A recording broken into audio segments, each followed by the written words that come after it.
আসসালামু আলাইকুম গাইস, আজকে ইফতারের জন্য আর রাতের খাবারের জন্য কি কি আইটেম রান্না করেছি সবগুলো আপনাদের সাথে শেয়ার করছি। তো দেখতে পাচ্ছেন এখানে মুরগির মাংস নেওয়া আছে। মুরগির মাংস রান্না করব, সাথে সবজি নেওয়া আছে, এই সবজিগুলোও রান্না করব। তো রান্না করার জন্য যা যা মশলাপাতি লাগবে সবগুলো আমি কেটে নিয়েছি। প্রথমে আমি সবজিটা রান্না করে নিচ্ছি।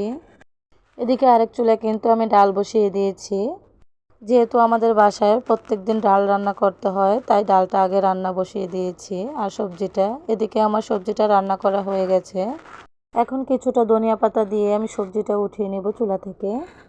আর অন্যদিকে ডালে কিছু ধনিয়া পাতা আর কিছু কাঁচামরিচ ফালি দিয়ে দিয়েছি। আগে ডালটা বাগার দিয়ে নিয়েছিলাম, এখন আমি চুলা থেকে উঠিয়ে নিয়েছি ডালটাও। এই পর্যায়ে মাংসটা রান্না করার জন্য মশলাগুলো কষিয়ে নিচ্ছি। প্রথমে আলুগুলো আমি কষিয়ে নিচ্ছি, তারপরে মাংসগুলো দিয়ে দিব। এই পর্যায়ে আগে থেকে ভেজে রাখা মাংসগুলো দিয়ে দিয়েছি আমি। তারপর মাংসের সাথে মশলাটা ভালোভাবে কষিয়ে নিব। কষিয়ে নিয়ে আমি দিয়ে দিব পরিমাণ মতো পানি। এরপর মাংসটা কিছুক্ষণ রান্না করে নিয়ে শেষের দিকে আমি জিরার গুঁড়া দিয়ে চুলা থেকে উঠিয়ে নিব মাংসটা। এই পর্যায়ে মাংসটা আমি চুলা থেকে উঠিয়ে নিয়ে একটা পাতিলে নিয়ে নিয়েছি। মাংসের কালারটা দেখেন কতটা লোভনীয় হয়েছে। আজকে ইফতারিতে নুডলস রান্না করব।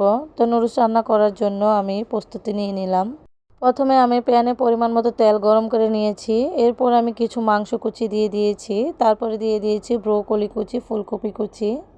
এরপর দিয়ে দিচ্ছি কিছু পেঁয়াজ কুচি, সাথে কিন্তু আমি সিম কুচিও দিয়ে দিয়েছি। এখন আমি সবজিগুলো কিছুক্ষণ ভেজে নিব। এদিকে অন্য চুলায় কোকোলা নুডলস সিদ্ধ করে নিচ্ছি। সবজিগুলো কিছুক্ষণ ভেজে নিয়ে দিয়ে দিয়েছি আমি কিছু টমেটো কুচি, সাথে দিয়ে দিয়েছি কিছু ক্যাপসিকাম কুচি। এখানে ক্যাপসিকাম দিয়ে দিয়েছি আমি ইয়েলো কালারটা আর রেড কালারটা।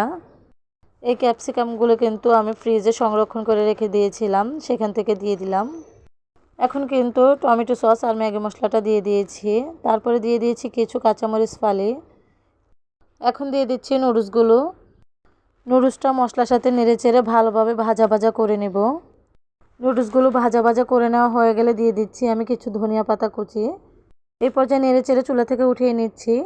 এখন সবগুলো রান্না আমি টেবিলে পরিবেশন করে নিয়েছি। আপনাদেরকে দেখাচ্ছি এখানে মাংস রান্নাটা, আর এখানে সবজি রান্নাটা করেছিলাম যে সেটা, আর এখানে যে ডাল রান্না করেছি সেই ডালটা, আর নুডলস যে রান্না করেছি সেই নুডলসটা। তো কিছুক্ষণ পর কিন্তু ইফতারের সময় হয়ে যাবে। তো ইফতার করার জন্য যা যা দরকার সবগুলো আমি গুছিয়ে নিচ্ছি। এখন কিন্তু ইফতারের জন্য সবগুলো পরিবেশন করে নিয়েছি। এখানে নিয়েছি নুডলস, সাথে নিয়েছি আমি জিলাপি, কলা, আর এখানে নিয়েছি এসবগুলোর শরবত, সাথে নিয়েছি খেজুর, পেয়ারা, তারপরে পেঁপে, শসা, বরই। আলহামদুলিল্লাহ, এগুলো আজকের ইফতারের আয়োজনে। তো আমার ভিডিওটি ভালো লাগলে লাইক, কমেন্ট এবং শেয়ার করে দিবেন। সবাই ভালো থাকবেন। আল্লাহ হাফেজ।